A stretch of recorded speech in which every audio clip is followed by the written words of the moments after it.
Hey everyone, my name is Wesley Wofford. I'm a sculptor. I've been working with Alpha Genesis and Adrian and Jermaine to produce a permanent Harriet Tubman statue for you all that will go in front of the Dorchester County Courthouse. This dialogue started with my journey to freedom, traveling to Cambridge for your Day of Resilience last year. Since then, we have been really working hard moving the endeavor forward of all of you having a permanent statue there. Huge shout out to Alpha Genesis and Adrian and Jermaine. They are amazing. We are so grateful for them and everything that they do. The Day of Resilience activities look amazing. Shout out to Ambassador Sadiq Y. The lineup just looks incredible.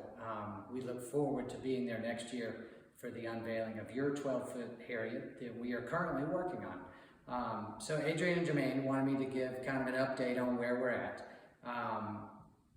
Almost a year ago, we started a dialogue with them about what would it take to have a Harriet, a permanent Harriet, on the grounds of the courthouse.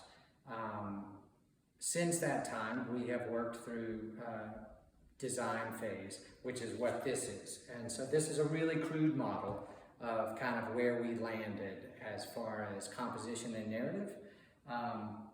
We got a lot of great community feedback from a lot of different local people about what you all think should be there, what best represents Cambridge, what kind of ideals and story you want to tell. The beautiful thing about your story is that it is Harriet Tubman's origin story, which is a really powerful story.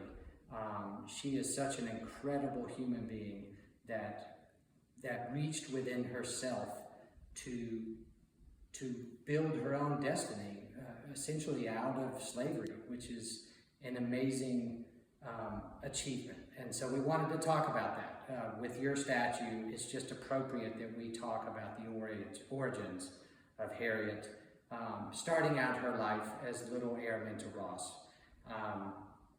Many of you are familiar with the story of Araminta getting hit in the head with the weight, and the general store is still there, and we have been to that. Thanks to Alex and Lisa, we got a great tour of everything. We've done a couple of trips to Cambridge and really kind of absorbed what you're about. So the narrative of our piece, and I say our, it's a collective, it's collaborative, it's all of us. So much of everything that everyone has contributed got us to where we are. So essentially we wanted to talk about little Araminta becoming the icon that is Harriet Tubman.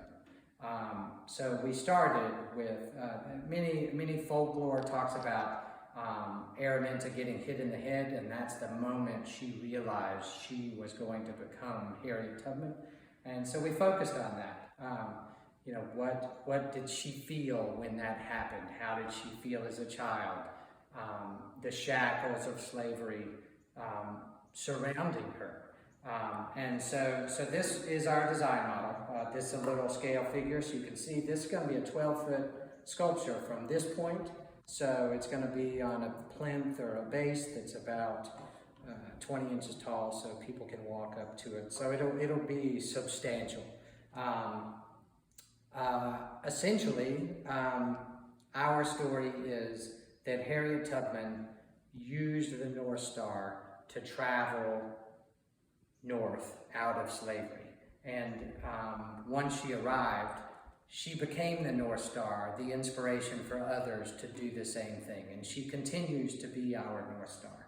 And so this is a circular narrative of the little Araminta Ross becoming the icon that is Harriet Tubman and lifting herself up.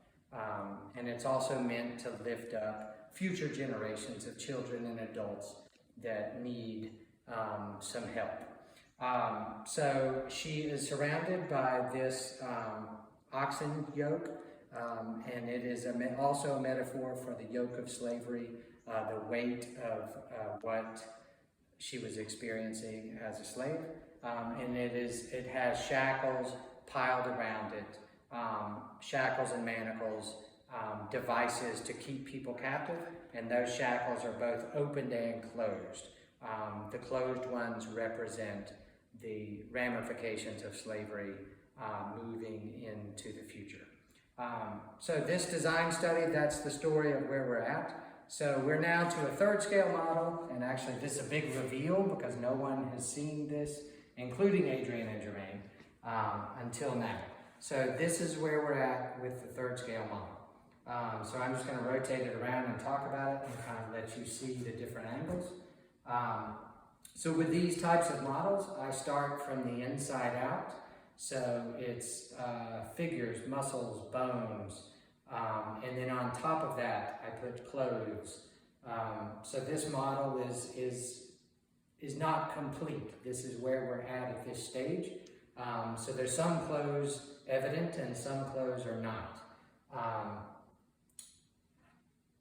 Essentially, this is just to kind of give you what it's going to be like in the round, what it's going to feel like. So we use this model to go to the 12-foot size. Next, I have to figure out all of the problems at this scale. So as you walk up from the street to the courthouse, this is sort of the angle of the viewer as they walk up on the statue. You can see Harriet is very powerful, looking down, reaching out a hand to help you. But in fact, there's a little surprise for the viewers as they explore. She's actually offering a key, and it is a shackle key, and it also represents, it's a metaphor for reaching inside yourself and driving your own future. So that is the angle you walk on from the street. And then one other angle we wanted to share with you was walking from the bottom of the hill up, and you'll kind of come up on the sculpture like this. And as you can see, it is still a working model, but you can really feel the inspirational messaging of the power of what she is saying. And then we also just wanted to show you, so that is the 3rd scale model that will then go to a monument size. And this is another monument that's happening in the studio at the same time, and it's a head of Harriet. But you can see we went from the 3rd scale, or the study model, to the 3rd scale to the monument. And so that's just how we go large. So next up, as soon as I'm finished with this 3rd scale for you all, it will go to 12 feet, which is way up there. I think this is 7 feet, so you get an idea, a 12-foot is going to be quite large. So I just wanted to share this with you. I hope you all have a great weekend. We are working hard to get this up and running and to hit that deadline for an unveiling at the Day of Resilience next year. And I know Adrian and Jermaine are still working hard. There's a lot of pieces of this puzzle to make this happen. So thank you all for all of the collaborative efforts. Thank you everyone who has helped us on our visits. We have hairdressers and models and descendants and historians and people at the museum. We're just so excited and so inspired by this project, and we really look forward to unveiling the 12-foot version this time next year. I hope you all have a great weekend, and thank you very much.